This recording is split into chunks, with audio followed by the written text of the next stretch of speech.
Hey, you guys. Welcome to Sweet Truth Thursday. And today I decided to go to one of my favorite dessert places. I kind of got hooked on it a couple of years ago when I first started dating my husband. And he would bring me these all the time, which is part of the reason why I probably gained about 10 pounds that first year. But it's La Madeleine's. This is a place called La Madeleine's, and they have these are lemon tarts, and they are so delicious. No, I am not gonna eat it on here, but um, it's just basically like a little tart or whatever. The crust is made like out of a buttery type of crust, and it's got like a lemon filling and whipped cream on top. So I'm gonna really enjoy that when I get off of here. But so that's my sweet for today. So Sweet Truth Thursday. So I wanted to talk today about forgiveness. Earlier this week, I posted on my Facebook page, have you ever had to forgive someone that was not sorry or that didn't apologize? And how hard that is to do that. To just forgive somebody that really might not even care that you were wronged in some kind of way. And so I wanted to tell you guys about an experience that I had earlier today. I posted also on my Facebook page if you wanted to go back and read it. I know a lot of people don't like to read, but I wrote this. It's been some years back when I was having a women's retreat at the church, and where we basically told a story about um, something that we had overcome and where we are now and that sort of thing. And it was popular then when I did it. We recorded and hold up little signs. I don't know if you guys remember that or not, but I told this story about, you hear me talking about my previous marriage, when I got married when I was 21. And obviously it didn't work out. And so I basically went through the story of what happened, with me and my ex husband. And of course, not going to be mentioning names or anything, but it ended really badly, where I was held hostage, basically, beaten, and raped.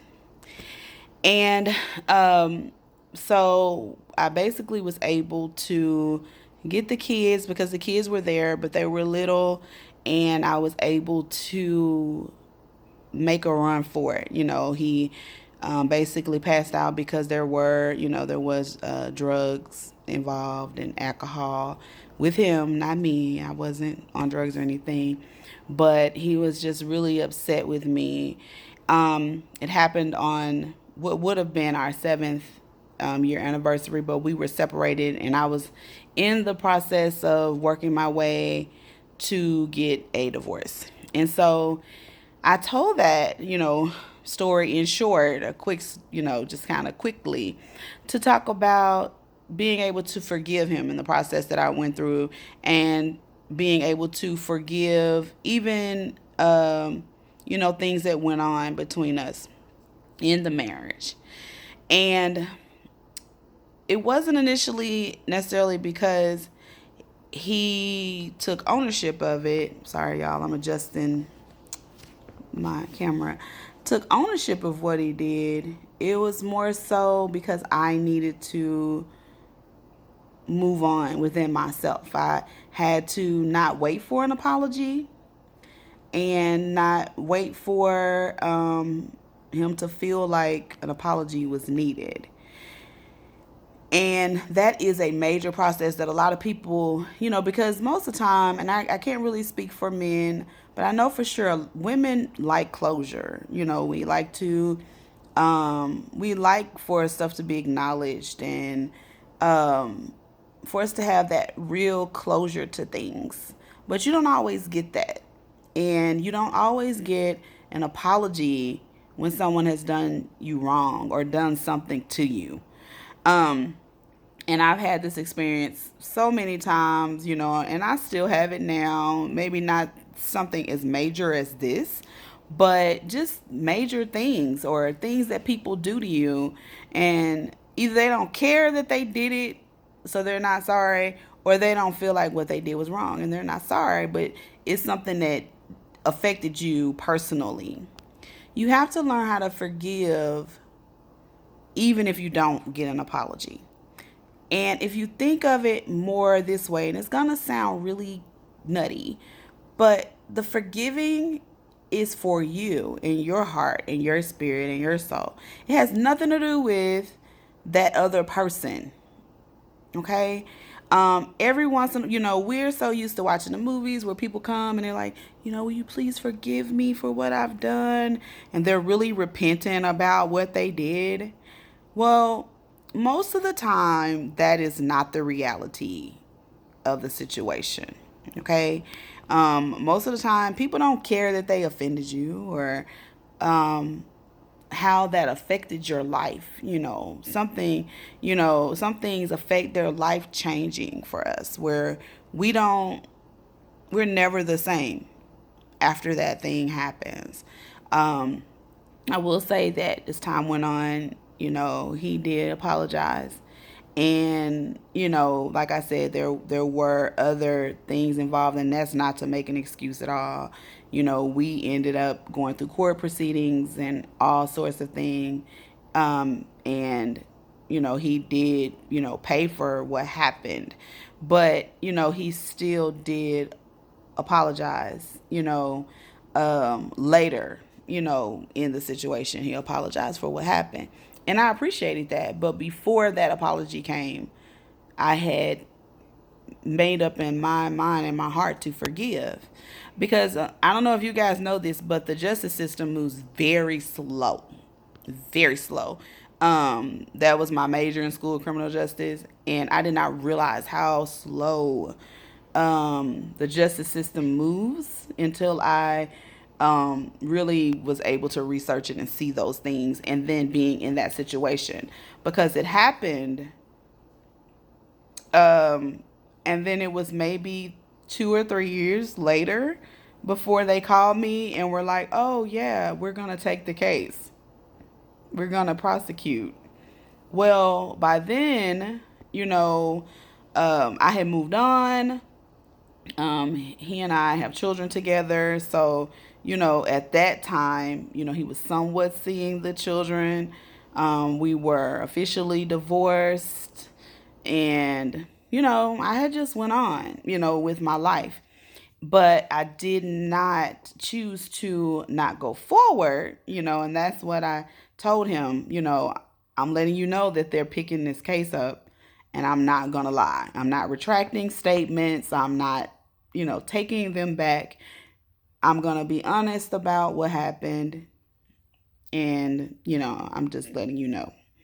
But, and even with that, he was, I understand, that you're gonna do what you gotta do or whatever, and it was just real amicable in that sense. But just make sure that if you have something that you're waiting on somebody to apologize to you for or acknowledge in your life for you to be able to go on with your life or get past a situation, don't give someone that much power. Take your power back and forgive on your own. Move on. And if you're thinking to yourself, well, I don't know if I can forgive. I don't know if I can move on. You are making a decision to hold yourself back. It takes so much energy to not forgive or to rehash that thing over and over again in your life.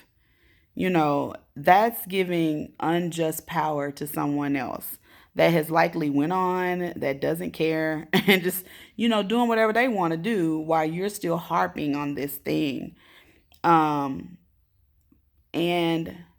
forgiving, part of forgiving is the healing. That's the healing part. Being able to forgive. Now, we talk about this at church all the time. Forgiving does not mean forgetting, okay? That does not mean that you got to kick it with this person, you got to hang out with this person, you got to call them and all this, rekindle whatever it was prior to the offense. Not at all. You are not, and people do that to you. They're like, well, if you've forgiven, you should move on. I have moved on. That doesn't mean that we're going to be friends or that we're going to hang out together. That's not what forgiveness is. Forgiveness means that it's not something I'm going to continue to harp on. I'm not angry when I see you. I'm not thinking about this at night. My chest don't hurt, my head don't hurt, nothing when I see you or when I think about this thing. I don't wish any bad thing on you. You go on and do well in life over there, but I'm going to stay over here. So don't get, sometimes people put pressure on you. Well, you need to forgive. Yes, forgive. That doesn't mean that you hanging out with people that are treating you wrong. That is not what that means. You would be a fool to continue to let someone just dog you out. That's not what that means. That means forgive, let it go, be free of that negative energy in life. That's something that I had to learn early. Let stuff go so that you can fly, as they say. When you hold on to it, you hear that saying, you can't fly with weights on your feet. So let that weight go. And I know that, somebody's probably watching this is like, you just don't know this thing that this person did. Trust me, if if you keep watching these videos, you'll see there's lots of things, that I could hold against someone, but, it's just not worth my energy. It's not worth my happiness, nor is it worth, me not being able to move forward in life and concentrate on the great things or the wonderful people that, have been placed in my life, and not to harp on those things from the past, but to use them to maybe help someone else. I do these videos, some of them are, funny just to be relatable, but at the same time, I want you to understand that, we all just have life. Life just happens. And how it turns out for us and how we feel, we have to be really careful not to let people have that power over us. And for us to take that power back by forgiving, moving forward, and wishing them well, as we say farewell to them as well. So guys, I hope you got something out of this video. Please like my video, subscribe to Shay Cherie, follow me on Instagram under Shay Cherie, and follow my Facebook page, Imperfect Christian, Memoirs of Imperfect Christian. I always forget to say memoirs because I'm probably going to change that page, as I keep saying. And I will be back on Sunday to do No Cap Sunday. I hope you guys have a good night. Good night. I'm about to eat my sweet treat.